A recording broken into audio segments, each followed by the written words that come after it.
엘사벳이 인도자를 따라 깃딧에 맞춘 노래.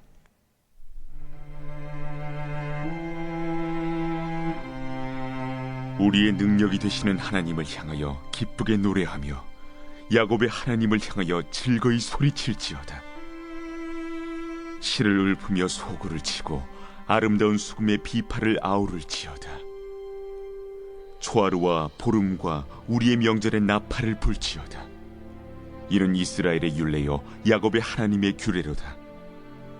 하나님이 애굽 땅을 치러 나아가시던 때에 요셉의 족속 중에 이를 증거로 세우셨도다.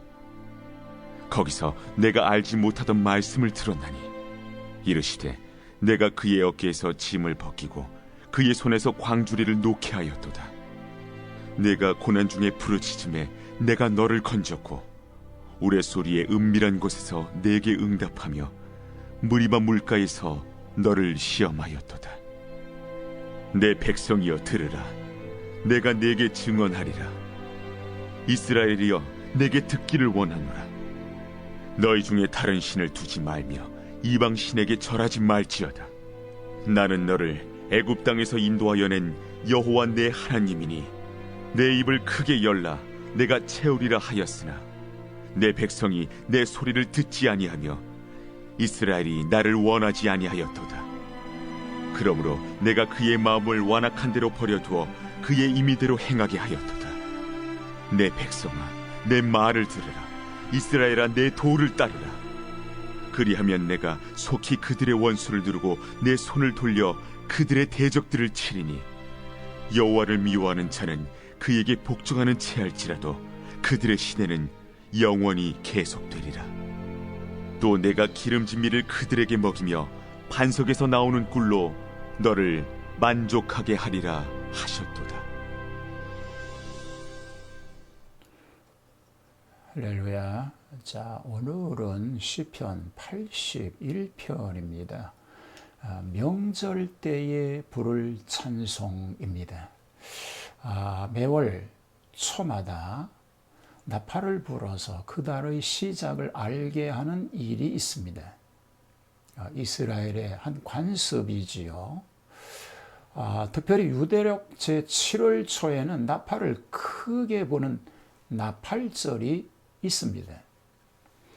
같은 달 15일은 장막절이 됩니다.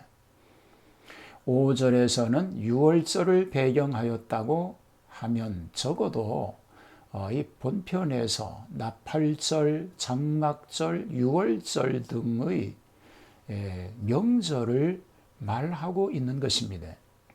그러니까 그 명절 때에 부르는 찬송이 바로 이 시편 81편인 것입니다. 자, 1절에서 5절을 보면 절기 예식에 부를 찬송을 얘기합니다. 성도들이 드리는 기도나 찬송은 다 하나님을 상대로 하는 것입니다. 능력이 되시는 하나님이시니까 그 권능을 찬양하고 야곱의 하나님은 곧 이스라엘의 하나님이시니까 선민을 특별히 보호하시고 사랑하시는 하나님이라는 뜻입니다. 온 백성에게 기쁜 절기의 축하 의식의 거행을 권장하였으니 특히 대제사장들과 레인들에게 하는 말씀인 것을 알 수 있는 것입니다. 월삭과 월망과 우리의 전일에 즐거이 노래하되 시를 읊으며 소고를 치고 아름다운 수금과 비파와 나팔을 불면서 노래하라고 하였습니다. 온갖 악기를 동원하여서 시와 찬송으로 노래하라고 한 것입니다. 자, 이 절기는 곧 나팔절, 장막절, 6월절을 가리키고 있는 것인데 이 기쁜 절기, 기념해야 할 절기에 반드시 이런 의식으로 예배하라는 것입니다. 하나님을 찬양하라고 말하고 있는 것입니다. 6절에서 12절을 보면 출애굽과 순종과 불순종에 대한 얘기를 언급하고 있습니다. 이스라엘이 애굽에서 종살이하며 고역을 치를 때에 그 부르짖음을 들으신 하나님께서 모세의 인도를 받아 애굽을 떠나 나오도록 하셨던 것입니다. 즉 죽음에서 구출하신 것입니다. 여기 7절에 보면 뇌성이 은은한 곳에서 내게 응답하셨다라고 하고 있는 말씀은 하나님께서 시내산에서 나타나실 때 친히 뇌성이 나는 구름 속에서 말씀하셨습니다. 그리고 무리바 물가에서 그들의 죄악의 발로를 지나보셨다는 뜻입니다. 그런데 하나님께서는 이적으로 반석에서 물이 나게 함으로 그들의 신앙을 체험하도록 시험하셨습니다. 그러나 이러한 이적을 보고도 그 후에 다시 곤란한 문제, 힘든 문제를 만날 때마다 역시 전에와 같이 원성을 바라며 그들의 신앙이 약화되어 버리고 말았습니다. 자, 그들은 필경 시험을 통과하지 못한 것이 된 것입니다.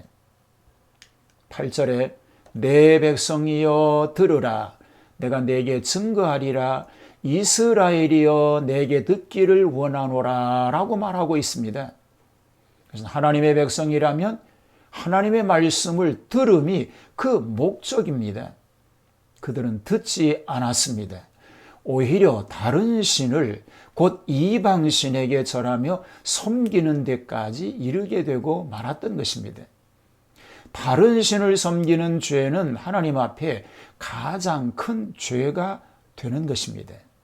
자, 10절에 보면 나는 너를 애굽 땅에서 인도하여 낸 여호와 내 하나님이니 내 입을 넓게 열라 내가 채우리라 하였으나 라고 말하고 있습니다.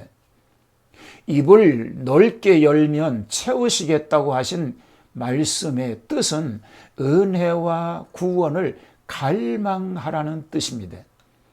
그러나 이스라엘이 불순종함으로 그 마음에 강팍한 대로 버려두어 마음대로 해보라고 하는 의사이신 것입니다. 13절에서 16절에는 그렇지만 회개하면 복을 주시겠다고 약속하셨습니다. 그러나 하나님의 긍휼하심은 무한하십니다. 지금이라도 아니 이제라도 회개하면 하나님 앞으로 돌아와 순종하기만 하면 하나님은 그들의 원수를 파멸하실 뿐만 아니라 그들에게 충족한 복을 더하여 주실 수 있다고 말씀하고 있는 것입니다. 회개하고 돌아오기만 하라는 것입니다. 범죄할 때에는 징계를 받았습니다. 그러나 그 죄를 회개하게 되면 즉시 하나님의 손은 그 원수에게로 향하십니다. 이스라엘의 원수는 하나님의 원수로서 항상 일컬어져 오고 있기 때문입니다. 그들은 단지 여호와 그 하나님을 이스라엘의 보호자로서가 아니라 악을 밝히는 모든 선의 근원으로서 미워하여 왔기 때문인 것입니다.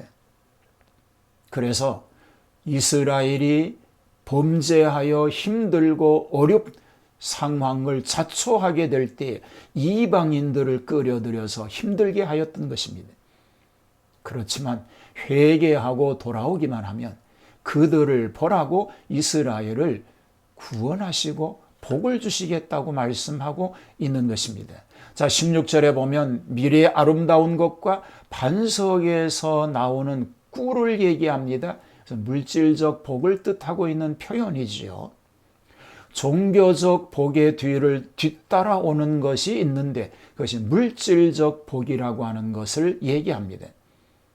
이것을 인류는 경험하고 있는 것입니다. 하나님을 잘 섬길 때에 그 말씀대로 순종할 때에 그 민족이 복을 받는 것을 알 수 있습니다. 이스라엘 시대의 영속을 말하면서 하나님은 그들에게 최선의 복을 드리워 주실 것이라고 지금 약속하고 있는 것입니다. 입을 넓게 열고 그 약속의 말씀을 믿고 그 말씀대로 살아서 이 복을 받아 누리는 복된 성도들이 되기를 주님의 이름으로 축복합니다. 입을 넓게 열고 그 말씀을 마음 가운데 받아들이고 믿고 그 말씀대로 행함으로 인하여 그 약속의 복을 받아 누리는 복된 삶을 살게 하여 주시옵소서. 눈동자와 같이 오늘도 우리를 지키시는 하나님을 믿습니다. 그 하나님의 은혜로 우리 가족 모두가 보호하심을 받고 그 은혜 가운데 머물게 하시는 은혜를 감사하면서 그 하나님만 섬기는 놀라운 신앙의 승리자로 서게 하여 주시옵소서. 힘든 시대 믿음으로 잘 감당하게 하시고 하나님 앞에 온전함으로 승리자가 되게 하여 주시옵소서. 예수님 도우시는 그 능력을 의지하고 하나님 영광만을 드러내는 놀라운 승리자로 살게 하옵소서. 예수님 이름으로 기도하옵나이다. 아멘.